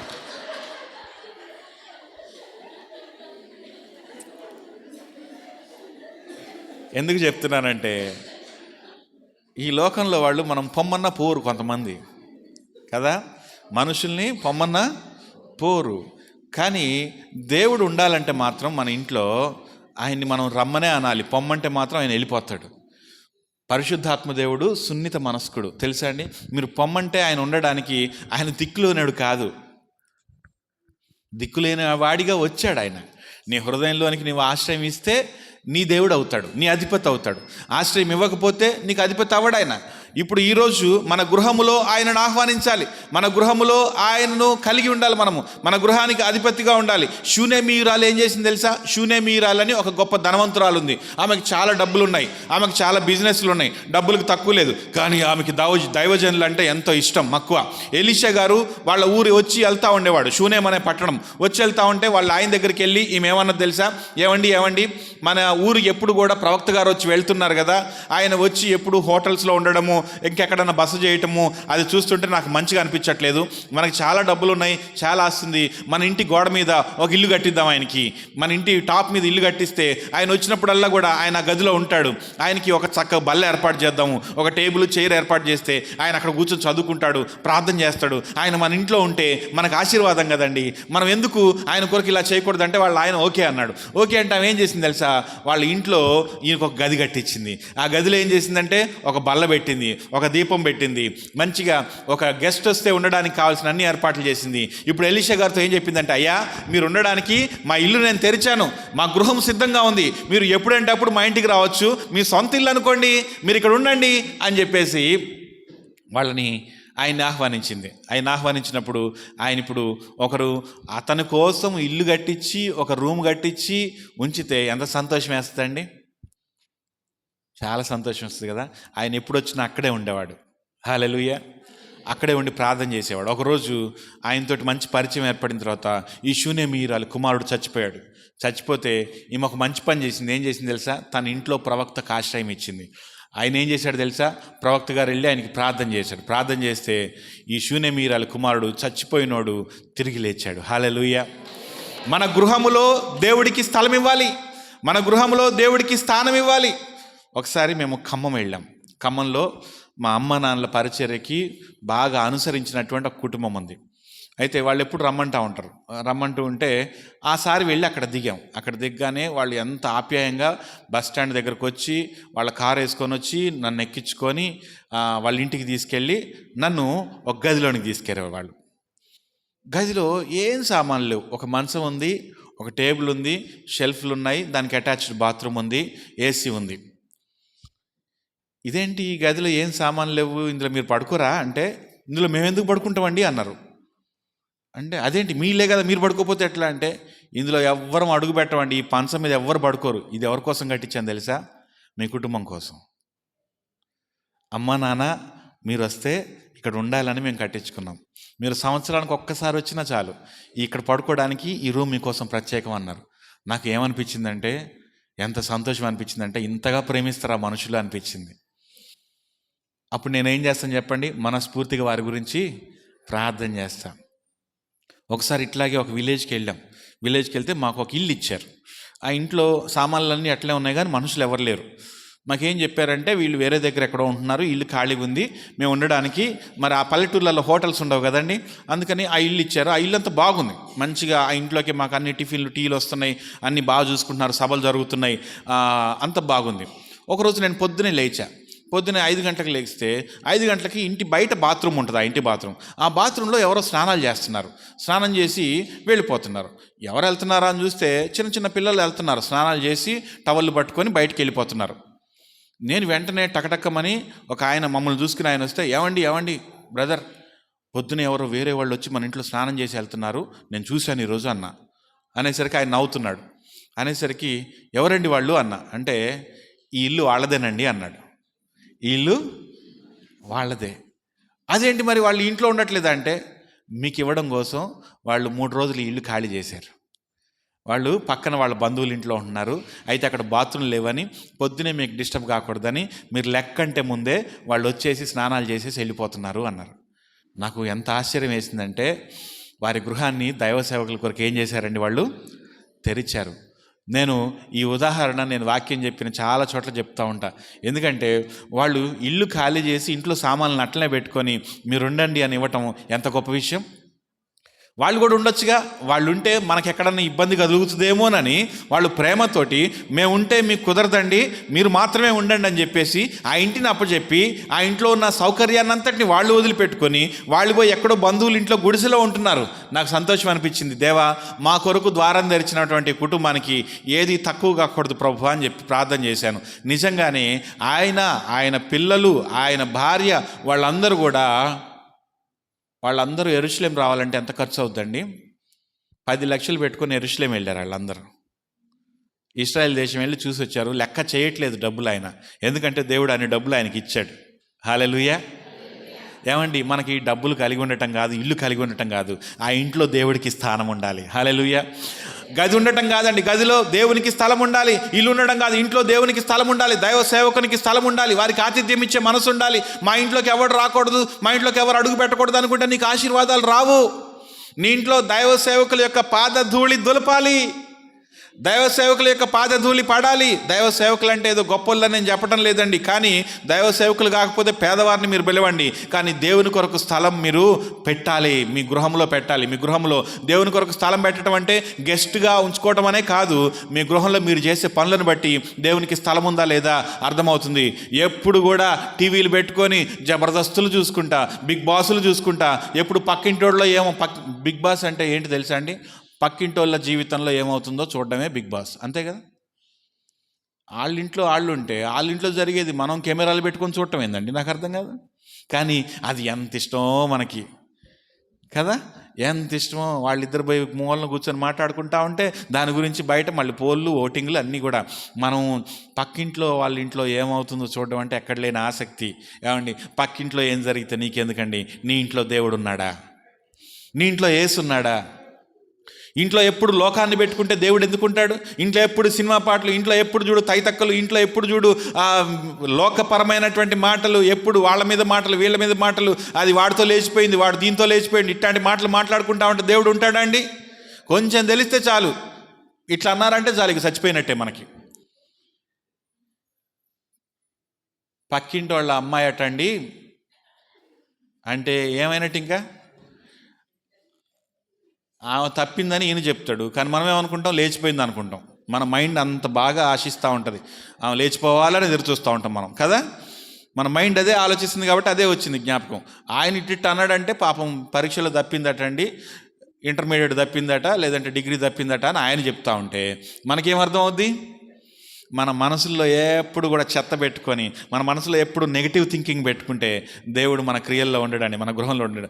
Remove the negative thinking. తలంపుల్లో నెగిటివ్ థింకింగ్ తీసేయాలి. మన గృహంలో దేవునికి స్థలం ఇవ్వాలి. ఎక్కువ సమయం లేదు కాబట్టి ముందుకు వెళ్ళిపోతున్నా. ఇంకా మన క్రియల్లో దేవునికి స్థలం ఇవ్వాలి. హల్లెలూయా. మన క్రియల్లో, మన తలంపుల్లో దేవునికి స్థలం ఇవ్వాలి, మన గృహములో దేవునికి స్థలం ఇవ్వాలి, మన క్రియలలో దేవునికి స్థలం ఇవ్వాలి. ఒకసారి మరియా, మార్త, లాజరు అనే వాళ్ళ గృహం ఉంది. గృహం ఉంటే ఆ గృహానికి ఎప్పుడు యేసయ్య వచ్చి వెళ్తూ ఉండేవాళ్ళు. వాళ్ళు కూడా వాళ్ళ గృహంలో ఎవరికి ఇచ్చారు స్థలము? యేసయ్యకి ఇచ్చారు. అంతమంది ఉన్నారు బేతనీయ గ్రామంలో, కానీ వాళ్ళెవ్వరి ఇంటికి వెళ్లకుండా యేసయ్య ఎప్పుడు వీళ్ళింటికే వెళ్ళేవాడు. ఎందుకు తెలుసా? మా ఇంట్లోనే ఉండాలని చెప్పేవాళ్ళు. చెప్పినప్పుడు యేసయ్య వాళ్ళ ఇంట్లోనే ఉండేవాడు. యేసయ్య వాళ్ళ ఇంట్లో ఉంటే వాళ్ళకి చాలా ఖర్చు అవుతుంది. ఎందుకంటే యేసయ్యతో పాటు 12 మంది శిష్యులు వస్తారు. 12 మంది శిష్యులు మాత్రమే కాదు, కొంతమంది స్త్రీలు కూడా ఎప్పుడు యేసయ్యని అంటిపెట్టుకొని వెంబడిస్తూ ఉండేవాళ్ళు. మొత్తం కలిపి ఒక 20 మంది యేసయ్యతోటే ఉంటారు. ఈ 20 మందికి కూడా యేసయ్య ఉన్నత కాలం బస చేయాలి, భోజనాలు చేస్తూ ఉండాలి. ఎప్పుడు భోజనాలు చేయాలన్నా కూడా వీళ్ళు వెనకాడేవాళ్ళు కాదు. నువ్వు వారం రోజులు ఉంటావా, 3 రోజులు ఉంటావా, ఒక పూట ఉంటావా నాకు తెలియదు, కానీ నువ్వు వస్తే మాత్రం మా ఇంట్లోనే ఉండాలి. ఈ బేతనీయ యెరూషలేముకి దగ్గరగా ఉంటుంది అనమాట. యెరూషలేము కొండ దిగ్గానే ఆ బేతనీయ గ్రామం ఉంటుంది. ఆయన ఎప్పుడు కూడా ఒలీవల కొండ మీద నుంచి దిగి బేతనీయ గ్రామంలోకి వెళ్ళేవాడు. బేతనీయ గ్రామంకి వెళ్ళి ఒలీవల కొండ ఎక్కి మళ్ళీ యెరూషలేముకి వెళ్ళేవాడు. యెరూషలేముకి వెళ్ళేటప్పుడు మధ్యలో ఒలీవ కొండ నుంచి మళ్ళీ బేతనీ నుంచి ఒలీవల కొండ నుంచి యెరూషలేము. బేతనీలో ఎక్కువ కాలం యేసుక్రీస్తు ప్రభులు వారు ఉన్నారు. అలా ఉండి ఒకరోజు ఏమైందంటే వాళ్ళ ఇంట్లో లాజరు అనే ఆయన చనిపోయాడు. చనిపోతే ఇద్దరు అక్కలో చెల్లెల్లో మనకు తెలియదు. మరియా, మార్త, లాజరు అని ఉంది. ఎవరు పెద్దోళ్ళో ఎవరు చిన్నోళ్ళో మనకు తెలియదు. సరే అక్కలు అనుకుందాం కొద్దిసేపు మన అండర్స్టాండింగ్ కోసం. ఈ అక్కలు కూడా తమ్ముడు చనిపోయిందని ఏడుస్తూ ఉంటారు. సొంత తమ్ముడు చనిపోతే అక్కలు ఎట్లా ఏడుస్తారు చెప్పండి? ఇందాక నేను చెప్పినట్టు డూప్లికేట్ ఏడుపు ఏడవరు, నిజంగానే ఏడుస్తారు కదండి. బాగా ఏడుస్తూ ఉన్నారు. అప్పటికి ఎన్ని రోజులు అయిపోయిందంటే 3 రోజులు అయిపోయింది. 3 రోజులు అయిపోతే ఆయన సమాధి దగ్గరే ఉన్నారు, వీళ్ళు ఏడుస్తూ ఉన్నారు. ఇప్పుడు యేసుక్రీస్తు ప్రభువుల వారు ఊర్లోకి వస్తున్నాడని తెలిసింది. ఎప్పుడండి? 4 రోజుల తర్వాత. 4 రోజుల తర్వాత ఊర్లోకి వస్తున్నాడని తెలిస్తే చనిపోయిన ఇంట్లో వాళ్ళు ఎవరైనా వ్యక్తులు వస్తున్నారంటే లేచి పరిగెత్తుకొని వెళ్తారా ఎదురు? వాళ్ళే వీళ్ళ దగ్గరికి రావాలి, ఓదార్చాలి కదా. ఎప్పుడన్నా మీరు చూసారా ఎవరన్నా చచ్చిపోయి ఏడుస్తుంటే ఎవరన్నా వచ్చారు కదా అని చెప్పేసి వీళ్ళు శవాన్ని వదిలిపెట్టి సమాధిని వదిలిపెట్టి పరిగెత్తుకొని వాళ్ళని రిసీవ్ చేసుకుంటారా? మీరు చూసారా? చూడరు. యేసుక్రీస్తు ఊరి గవిని దగ్గరికి రాగానే మార్త ఏమైపోయిందంటే ఈ సమాధిని వదిలిపెట్టి వెళ్ళిపోయింది. గబగబా యేసయ్యని ఎదుర్కొంది. మార్తమ్మ వెనకాల మరియమ్మ గారు కూడా మొదలైంది. ఇద్దరు ఇక్కడ చావింట్లో నుండి పరిగెత్తి యేసయ్యని ఎదుర్కొన్నారు. చూడండి, వాళ్ళ విశ్వాసము కేవలము తలంపుల్లో మాత్రమే లేదు, వాళ్ళ గృహంలో మాత్రమే స్థలం ఇవ్వలేదు, వాళ్ళ క్రియల్లో కూడా స్థలం ఇస్తున్నారు. వాళ్ళకి చనిపోయినటువంటి వాళ్ళ సోదరుని సమాధి కంటే సజీవుడైన యేసయ్య సన్నిధి ముఖ్యం. హల్లెలూయా. సమాధి కంటే సన్నిధి ముఖ్యం. వెంటనే యేసయ్య దగ్గరికి వాళ్ళు పరిగెత్తుకుంటూ వెళ్ళిపోయి, అయ్యా నీవు ఇక్కడ ఉంటే చావకుండా ఉండేవాడు, అయినా సరే నువ్వు వచ్చావు కదా, నా సోదరుడు బ్రతుకుతాడు అని చెప్తుంది ఆమె. అయినా సరే నీవు ప్రభువును ఏదైనా అడిగినట్లయితే ఆ ప్రకారం దేవుడు చేస్తాడు, నువ్వు రావటం నాకు సంతోషంగా ఉంది, 4 రోజుల తర్వాత వచ్చినా పర్వాలేదు, నువ్వు వచ్చావు కదా హ్యాపీ అంటుంది. క్రియలలో చూపిస్తుంది, క్రియలలో యేసుకు స్థలం ఇచ్చింది. యేసయ్య ఎక్కడుంటే యేసయ్య దగ్గరకు నేను ఎందుకు పోవాలి? ఆయన 2 రోజులు అయినా సరే రాలేదు, చనిపోతాడని తెలిసినా రాలేదు, రోగం ఉందని చెప్పినా రాలేదు, ఇప్పుడు చచ్చిపోయిన తర్వాత 4 రోజులు అయిపోయిన తర్వాత తీరిగ్గా వస్తున్నాడా, నేను ఆయనతో మాట్లాడను అని చెప్పలేదు ఆమె. మనమైతే అదే చేస్తాం కదా. ఎవరన్నా మనకు ఆపదలో ఉన్నప్పుడు ఆదుకోకపోతే వాళ్ళు చూసినా సరే తిప్పేసుకుంటాం ముఖం. ఏంటంటే వాళ్ళు వచ్చిండ్రా మనకు బాగలేనప్పుడు. మొన్ననే ఎవరో మా గురించి నిష్ఠూరాలు వేస్తాను. ఏంటంటే మాకు బాగలేనప్పుడు వాళ్ళు వచ్చి చూసినరా అని అనుకుంటాను. నేను అనుకుని ఇదేం కర్మ, మీకు ఎప్పుడు బాగాలేదు నాకు అసలు తెలియదు కదా అన్న. నేను మన వాళ్ళకి ఎంత బాధ అంటే బాగలేనప్పుడు చూడకపోయినా ప్రాబ్లమే, బాగున్నప్పుడు వెళ్తే మాత్రం కుదరదు. అదే ఇంట్లో భోజనాలు చేసుకున్నారు అనుకోండి బంధువులు, అప్పుడు వెళ్ళాం అనుకోండి, ఏం వచ్చిండ్రేంటి ఇప్పుడేంటి ఏం పని అని అడుగుతారు కదండి. మనకేంటంటే నిష్ఠురాలు వేయటం చాలా ఎక్కువ. కానీ యేసయ్య రాగానే వీళ్ళు ఏం చేశారు తెలుసా? నిష్ఠురాలు వేయలే. నువ్వు వస్తే బ్రతుకుండేవాడు, అయినా నువ్వు ఇప్పుడు వచ్చావు కదా ఇప్పటికైనా బ్రతుకుతాడు. హల్లెలూయా. క్రియలలో స్థానం ఇచ్చింది. వాళ్ళు సమాధి దగ్గర లేరండి, సమాధి దగ్గర నుంచి యేసు దగ్గరికి పరిగెత్తారు. మనం ఎప్పుడు కూడా దేవుడి దగ్గరికి వెళ్లకుండా మన సమాధి దగ్గరే మనం మిగిలిపోతాం, మన సమస్య దగ్గరే మనం మిగిలిపోతాం, మన అపజయం దగ్గరే మనం మిగిలిపోతాం, మన బాధ దగ్గరే మనం మిగిలిపోతాము. అక్కడికి యేసయ్య రావాలని ఎదురు చూస్తూ ఉంటాం. కానీ యేసయ్య ఏం ఎక్స్పెక్ట్ చేస్తున్నాడు తెలుసా? ఏం ఆశిస్తున్నాడు తెలుసా? ఆయన దగ్గరకు నీవు పరిగెత్తుకొని వెళ్ళిపోవాలి. ఎందుకంటే ఆయనకు నీవు స్థానం ఇవ్వడం అంటే ఆయన నీ దగ్గరికి రావటం కాదు, నీ హృదయం ఆయన దగ్గరకు పరిగెత్తాలి. నీ హృదయంలో ఆయనకి స్థానం ఉంటే ఆయన్ను పరిగెత్తి నీవు హత్తుకోవడానికి వెళ్ళిపోతావు. హల్లెలూయా.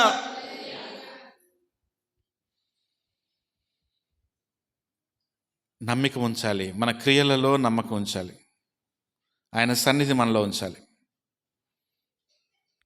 ఆయనకి స్థానం ఇవ్వాలి, మన హృదయంలో ఆయనకి స్థానం ఇవ్వాలి. ఇద్దామా? మన తలంపుల్లో స్థానం ఇద్దామా? మన ఆలోచనలలో స్థానం ఇద్దామా? ఎంతసేపు మనకి సమస్య రాగానే ఏదో ఆలోచించుకొని ఆగిపోతాను చెప్పండి. వెంటనే ఏం ఆలోచన రావాలి? యేసు అనే ఆలోచన రావాలి. ఎప్పుడైతే ఫస్ట్ నీ మనసులోనికి యేసు అనే ఆలోచన వచ్చిందో ఆ కార్యం జరిగి తీరుతుంది. రాసి పెట్టుకోండి, మీరు అది ప్రాక్టీస్ చేయండి. మీకు సమస్య వస్తే మొదట నాకు యేసయ్య గుర్తు రావాలి. ఎప్పుడైతే మీకు మొదట యేసయ్య గుర్తు వస్తాడో అప్పుడు ఆయన కార్యం చేస్తాడు. యేసయ్య ఎందుకు కార్యం చేయటం తెలుసా? మొదట నువ్వు ఆయన అడగట్లేదు, అన్నీ అయిపోయిన తర్వాత అప్పుడు ఆయన దగ్గరకు వస్తే ఆయనకి సహాయం చేయబుద్ది అయిద్దండి ఎవరికైనా? నేనేమో ఇద్దామని ట్రై చేస్తున్నా, నేను నీకు సహాయం చేయాలని ట్రై చేస్తున్నా, కానీ నువ్వేమో నన్ను తప్ప అందరిని అడుగుతున్నావు. నా దగ్గరేమో ఎంతో డబ్బు పెట్టుకొని ఈ సర్వాన్ని సృజించినటువంటి నిధులను పెట్టుకొని నీకు సహాయం చేయాలని నిన్ను కాపాడాలని అడుగుతుంటే నువ్వు ఊర్లు తిరుగుతున్నావు, అన్ని చేస్తున్నావు. అక్కడికి పోయి ఆ మందు తీసుకుంటున్నావు, ఇక్కడికి పోయి ఈ తాయెత్తు కట్టించుకుంటున్నావు, అక్కడికి పోయి ఆ పూజ చేస్తున్నావు, ఆ మంత్రికుడి దగ్గరికి వెళ్తున్నావు, ఇక్కడికి వెళ్తున్నావు, అన్నీ వెళ్తున్నావు. కానీ ఏం చేస్తున్నావు అంటే యేసయ్య దగ్గరికి రావట్లేదు. అమ్మా, యేసయ్యకు స్థానం ఉండాలంటే వేరే అన్నీ పెట్టుకొని నాకు యేసయ్యకి స్థానం ఉందంటే కుదరదు. నీ జీవితంలో నీ తలంపులు ఎవరు ఉండాలి? యేసయ్య ఉండాలి. కొంతమంది మా గృహానికి యేసయ్య అధిపతి అంటారు. ఎవడో వచ్చి మీకు ఈ మధ్యలో అప్పులు ఎక్కువైనాయి కదా అంటే అవునండి అంటారు. అవును, ఎందుకు తెలుసా? ఈ బీరువా ఈ మూలలో ఉండాల్సింది ఈ మూలన పెట్టినావు, నువ్వు ఎక్కడ ఉండాల్సింది? ఈ మూలన ఉండాల్సింది. ఈ నిమ్మకాయ చెట్టు, ముళ్ళ చెట్టు ఇక్కడ ఎందుకు పాతారు? ఇది ఇక్కడ ఉండకూడదు, ఇది అక్కడ ఉండాలి. అవునా? వెంటనే దాన్ని తీసేసి పీకి పడేసి మళ్ళీ వెంటనే అక్కడ వేరే చెట్టు వేసేస్తాం. బీరువా జరపమని చెప్పగానే ఓమో గుండె గుబులు అయిపోద్ది, నిజమేనేమో అని చెప్పేసి బీరువా మార్చేస్తాం. ఇంకా ఈ దేవుడు ఎక్కడ ఉన్నట్టండి? మన తలంపుల్లో దేవుడు ఉన్నాడా? ఎవడో వచ్చి చెప్పి ఇది ఈశాన్యంలో ఉండాలి, ఆగ్నేయంలో ఉండాలి అని చెప్పేస్తే వెంటనే భయపడిపోయి ఇంట్లో సామాన్లన్నీ మార్చేస్తూ ఉంటాం. నెలకొకటి ఇంకొకటి వచ్చి ఇంకొకటి చెప్తాడు, వెంటనే మార్చేస్తూ ఉంటావు. యేసు ఉన్నట్టు కాదండి. యేసుకు స్థలం ఇవ్వడం అంటే లోకంలో ఉన్నట్టు అన్నీ మేము నమ్ముకుంటుంటాం కాదు. అయితే యేసు నన్ను నమ్ము, లేదంటే లోకాన్ని నన్ను నమ్ము. నేను లోకాన్ని నమ్ముతానే ఉంటాను, కానీ యేసయ్యకు దండం పెట్టుకుంటా. యేసయ్య మాత్రం నన్ను స్వస్థపరచాలి, యేసయ్య మాత్రం నాకు ఆశీర్వాదాలు ఇవ్వాలంటే కుదరదు. యేసయ్యను నమ్ముకుంటే నీకు తాయెత్తులు ఎందుకు? యేసయ్యను నమ్ముకుంటే నీకు ఇవన్నీ, ఈ బీరువాలు జరిపే కార్యక్రమం ఎందుకు నీకు చెప్పండి? ఇంకా ఇప్పటికి కూడా బీరువాలు జరిపే కార్యక్రమం ఉంటారు మీరు కదా, గోడలు హైట్ పెంచే కార్యక్రమం, బాత్రూమ్లు బాగలగొట్టే కార్యక్రమం. మా చిన్నప్పటి నుంచి చెప్తా ఉన్నారు. మేము ఒక ఇంట్లో ఉన్నాం మణుగూరులో. ఆ ఇంట్లో గోడ పొట్టిగా ఉందట, అట్లా ఉండకూడదట, గోడ హైట్ ఉండాలట. చాలామంది చెప్పి, ఏమంటే ఇది చాలా డేంజర్ ఇల్లు అండి, ఈ ఇంట్లో ఉంటే శవాలు లెగుస్తాయి, మీరు ఇట్లా ఎందుకు గోడ కట్టించుకోండి, పైకి కట్టించుకోవాలి, ఆ గోడ కంటే ఈ గోడ ఎత్తుండాలండి, పక్కన వాళ్ళ గోడ కంటే మీ గోడ ఎత్తుండాలని చెప్పాను. మేము అద్దె ఇంట్లో ఉంటున్నామండి, మాకేముంది, మాకు ఎట్లుంటే అట్లుంటాం, మాకు ఉండడానికి బాగుంది. ఆ ఇంట్లో మేము చాలా సంవత్సరాలు ఉన్నాం. నేను ఒక విషయం చెప్పనా అండి, మేము ఉన్న ప్రతి ఇల్లు కూడా వాస్తు ప్రకారం లేదు. ఏ ఇల్లు వాస్తు ప్రకారం లేదు. ఇప్పుడు ఉంటున్న ఇల్లు కూడా వాస్తు ప్రకారం, వీధి పోటుంది మా ఇల్లు ఇప్పటికి కూడా. కానీ దేవుడు ఏం చేస్తున్నాడు తెలుసా? మరణాన్ని మా దగ్గరికి రానియట్లేదు. హల్లెలూయా. మా డాడీకి హార్ట్ అటాక్ వచ్చింది, ట్రిపుల్ బైపాస్ అయింది, 3 చోట్ల బ్లాక్స్ ఉన్నాయి. 16 సంవత్సరాల క్రితం, దగ్గర 20 సంవత్సరాలు అవుతుంది. చచ్చిపోతారని చెప్పారు, కానీ బ్రతికిచ్చారు. ఇప్పటి వరకు మా కుటుంబంలో నా సొంత వాళ్ళు అనుకున్న వాళ్ళది ఒక్కరిది కూడా ప్రాణం పోలేదు. ఎందుకు తెలుసా అండి? మేము ఏది వాస్తు ప్రకారం చేయట్లేదు, ఎందుకంటే మా నమ్మకం యేసే. మాకు వాస్తు మీద నమ్మకం లేదు, ఇంకేదో దీని మీద నమ్మకం. ఇంకెవడో చెప్పి ఇది తీసి అక్కడ పెట్టు, ఇది మీ ఇంట్లో ఉంచుకోండి, ఈ బొమ్మ మీ ఇంట్లో పెట్టుకోండి, ఇవన్నీ మాకు నమ్మకం లేదు. మాకున్నది ఏంటంటే మమ్మల్ని బ్రతికించే మా యేసు. హల్లెలూయా. అయితే యేసు నన్ను నమ్ము, లేదంటే లోకాన్ని నమ్ము. అంతేగాని లోకంలో అందరు చెప్పినవన్నీ చేసుకుంటా, అందరి ప్రకారం వండుకుంటా, నా జీవితంలో అద్భుతం జరగాలి, ఎందుకు జరగట్లేదని ప్రశ్నిస్తే దానికి నేను కూడా సమాధానం చెప్పలేను. మన క్వశ్చన్లన్నింటినే ఉంటాయి. లోకం చెప్పినవి ఫాలో అవుతావు, కానీ యేసు చెప్పింది మాత్రం ఫాలో అవ్వవు. కానీ యేసు మాత్రం నీ జీవితంలోకి వచ్చి అద్భుతం చేసేయాలి. ఆయన అద్భుతం చేయాలంటే ఏం చేయాలంటే నీ జీవితంలో ఏం ఉండకూడదు. డాక్టర్ గారు ట్రీట్మెంట్ చేయడానికి వచ్చాడు అనుకోండి హాస్పిటల్ రూమ్కి, అందరు కూడా చూడడానికి వచ్చి బంధువులందరూ కూడా రూమ్లో ఉన్నారనుకోండి, నర్సు వచ్చి ఏం చేస్తుంది? బయటికి పంపించేస్తుంది. ఇక్కడ నర్సు గారు ఉన్నారు కదా, నర్సులు ఉన్నారు ఇక్కడ, ఏం చేస్తారు? బయటికి పంపండి, డాక్టర్ గారు వచ్చేసారు, మీరు ఉండొద్దు అంటారు. ఎవరు ఉండాలి? డాక్టర్ గారు వచ్చినప్పుడు పేషెంట్ ఉండాలి, నర్సు ఉండాలి, అంతే. మిగతా వాళ్ళు ఉండవద్దు. ఆయన వాళ్ళందరూ వెళ్ళిపోతేనే డాక్టర్ గారు ఆయనతో మాట్లాడతాడు. అంతేగాని మేమందరం ఇక్కడే ఉంటాం, మీరు చూడండి అంటే కుదరదు. డాక్టర్ గారికి ప్రైవసీ కావాలి. డాక్టర్ గారు ఆ వ్యక్తితోటి పర్సనల్గా మాట్లాడాలి. డాక్టర్ గారు చికిత్స చేసేటప్పుడు మీరందరూ ఖాళీ చేసేయాలి, అంతే. అట్లయితేనే ఆయన వైద్యం చేస్తాడు. మనం మాత్రం యేసై నా జీవితంలో అద్భుతం చేయాలి, కానీ నా జీవితంలో నా లవర్ అట్లనే ఉంటుంది, నా అక్రమ సంబంధాలు అట్లనే ఉంటాయి, నా దురలవాట్లు అట్లనే ఉంటాయి, నా యొక్క పాన్ పరాగులు అట్లనే ఉంటాయి, నా సిగరెట్ అట్లనే ఉంటాయి, నా మందు అలవాటు అట్లనే ఉంటుంది, కానీ దేవుడు మాత్రం నన్ను ఆశీర్వదించేయాలంటే కుదరదండి. ఈరోజు మన తలంపుల్లో యేసై ఉండాలి, మన గృహంలో యేసై ఉండాలి, మన క్రియలలో యేసై ఉండాలి. యేసయ్యను ఆహ్వానిద్దాం, కళ్ళు మూసుకుందాం, ఆయన వైపు చూద్దాం. అయ్యా, నీ సన్నిధి నాలో కావాలి ప్రభువా, నీ సర్వం కూడా నాలో ఉండాలి ప్రభువా, నీ సంపద నాలో ఉండాలి ప్రభువా. నేను నీలో ఉంటాను ప్రభువా, నీవు నాలో వసించు ప్రభువా. అయ్యా, నీవు నాలో జీవించు ప్రభువా, నా హృదయంలోనికి రా ప్రభువా, నా గృహములోనికి రా నాయనా, నా జీవితంలోనికి రా ప్రభువా, నా తలంపులలోనికి రా ప్రభువా, నా ఆలోచనలోనికి రా ప్రభువా, నా ప్రతి అడుగులో నీ ఉండు ప్రభువా, నా ప్రతి నిర్ణయంలో నీ ఉండు ప్రభువా. నేను చూసే వస్తువులలో నీ ఉండండి, నేను చేసే ఆలోచనలలో నీ ఉండండి, నేను మాట్లాడే మాటల్లో నీ ఉండండి. అయ్యా, నీకు స్థలం ఇస్తున్నాను ప్రభా. ఇదిగో ప్రభా, నీవు ఆక్రమించుకో నాయనా, నా హృదయాన్ని ఆక్రమించుకో ప్రభా, నా గృహాన్ని ఆక్రమించుకో ప్రభా. నా గృహానికి నీవే అధిపతి, నా హృదయానికి నీవే అధిపతి, నా హృదయంలో నీవే రాజు ప్రభా, నా హృదయంలో నీవే శాంతిగా ఉండాలి ప్రభా. నీ ఆత్మను నా మీద కుమ్మరించు ప్రభువా, నీ శక్తిని నా మీద కుమ్మరించు ప్రభువా. ప్రార్థన చేసుకుందాం అందరం నోరు తెరిచి ఒకసారి. ప్రభువా, నా హృదయంలోనికి రా ప్రభువా, నా జీవితంలోనికి రా ప్రభువా. అవును ప్రభువా, ఆ పాత అలవాట్లు, దురలవాట్లు, అక్రమ సంబంధాలు, అక్రమ ఆలోచనలు, పాపపు ఆలోచనలు, దుష్ట తలంపులు, ఇంకొకరిని నాశనం చేయాలనే ఆలోచనలు, సరిగా లేని దుర్నీతిపరమైనటువంటి ఆలోచనలు, ఇవన్నీ నజరేయుడైన యేసు నామములో నా నుండి తొలగిపోవును గాక. అయ్యా, నీవే నా హృదయంలోనికి రా ప్రభువా అంటూ ప్రార్థన చేద్దాం.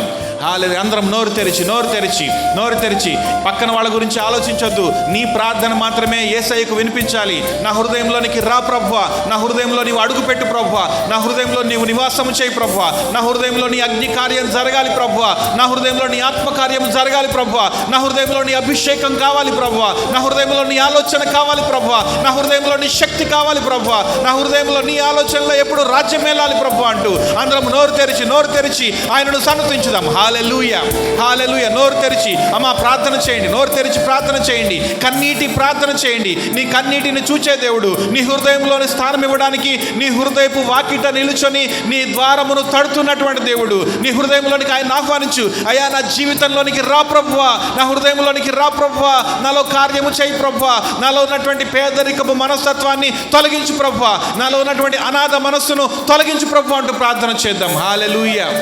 ప్రార్థన చేయండి. నోరు తెరిచి ఎవరిని పట్టించుకోవద్దు. మీరు మీ దేవుడు, మీరు మీ యేసయ్య మాత్రమే. ఇది నీకు నీ దేవుడికి సంబంధించినటువంటి వ్యవహారం. మధ్యలో ఎవరిని పట్టించుకునే అవసరం లేదు, మధ్యలో ఎవరి గురించి ఆలోచించాల్సిన అవసరం లేదు. హల్లెలూయా, హల్లెలూయా, హల్లెలూయా.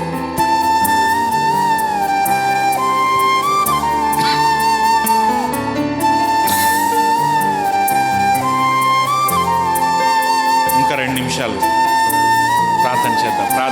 హల్లెలూయా.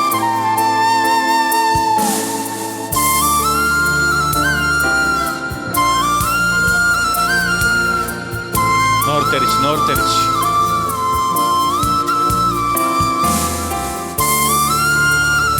నువ్వు ప్రార్థన చేస్తే దేవుడు నిన్ను కరుణిస్తాడమ్మా. ప్రక్కన వాళ్ళు చేయట్లేదు కదా అని నువ్వు మౌనంగా ఉండద్దు. నీ ప్రార్థన నువ్వు చెయ్యి. హల్లెలూయా.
Hallelujah, hallelujah, hallelujah. Shemelele kere sotoloria rahasitiri rababa. Shemelele ke setelele kero ruria tasundulole karababa baba shabalele. Shebandele keri rasanduri rababa. Hallelujah, hallelujah. Hallelujah. Shetelele kere roko robo bobo setelele mere ke sotoloria. Remelele sindiri karaba sunduru yara baba. Hallelujah. Hallelujah. Hallelujah. Hallelujah. Remelele kelele bere resotolele. Shemelele keri yara sunduru yala la kala baba. Shemelele keri yara baba. Shemelele keri yara sotolu yara baba. Hallelujah. Hallelujah. Sete re ro soto kororia baba. Shemelele koro rabasata la karaba sindiri kiri yara baba. Shikiri kiri rotururia karala la rapariri. Simelele kiri tusutururia raba baba. Remelele kere re sotolole kere re bebe setelele. Me setelele kere yara baba shemelele kere re. హల్లెలూయా, హల్లెలూయా, హల్లెలూయా. ప్రార్థన చేయండి, ప్రార్థన చేయండి, ప్రార్థన చేయండి, ప్రార్థన చేయండి. నోరు తెరిచి ఆయన్ని మహింపరచండి. హల్లెలూయా, హల్లెలూయా, హల్లెలూయా, హల్లెలూయా, హల్లెలూయా. ఓ హల్లెలూయా, హల్లెలూయా. రామలలలకలలసితి లోలెలెలెకే లెలెలె మెలెలెలెకే రియరర బాబా బాబా షెమెలెకే రే రే రే సోతో లోలె మెరే రే సోతో లెలె బెరే రే ఓ కచిందిరి రియరక బాబా సమలెలెలెకే రే ఓ మొరోరె రే రే రే సితిరి రియర బాబా బాబా ఓ మలలకైరి రి సంతలల రబా. అయ్యా, నీ స్వరాన్ని వినిపించండి ప్రభువా, నీ ఆత్మను కుమ్మరించండి ప్రభువా, నీ అభిషేకాన్ని కుమ్మరించండి ప్రభువా, నీ శక్తిని కుమ్మరించండి ప్రభువా. దురాత్మలను పారద్రోలండి నజరేయుడైన యేసు నామములో, నజరేయుడైన యేసు నామములో, నజరేయుడైన యేసు నామములో, నజరేయుడైన యేసు నామములో. ఇప్పుడే విడుదల, ఇప్పుడే విడుదల. నజరేయుడైన యేసు నామములో విడుదల అనుగ్రహించండి. హల్లెలూయా, హల్లెలూయా. ఇప్పుడే విడుదల, ఇప్పుడే విడుదల. నీ శక్తి, నీ శక్తి, నీ శక్తి, నీ వెలుగు, నీ వెలుగు. యేసయ్యా నీ వెలుగు, యేసయ్యా నీ వెలుగు. ఇప్పుడే, ఇప్పుడే నీవు కుమ్మరించండి ప్రభువా, నీవు ప్రకాశింపజేయండి ప్రభువా. హల్లెలూయా, హల్లెలూయా. అయ్యా యేసయ్యా నీకు స్తోత్రం నాయనా. ప్రభువు నీకు స్తోత్రం ప్రభువా, తండ్రి నీకు స్తోత్రం ప్రభువా. హల్లెలూయా, హల్లెలూయా, హల్లెలూయా, హల్లెలూయా.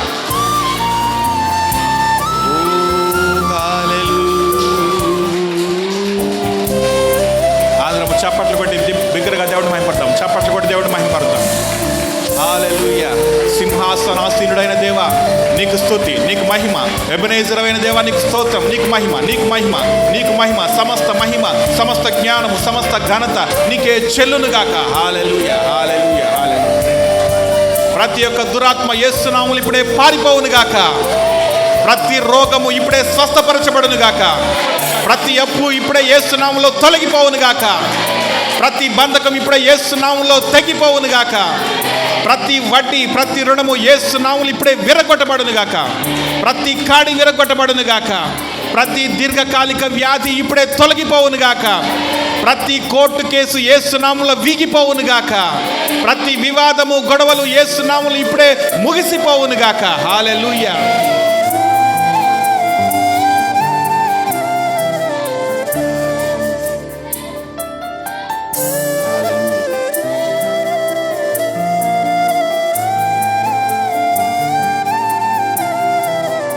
యేసు నామములో అడిగి ప్రార్థించి వేడుకొనుచున్నాము తండ్రి.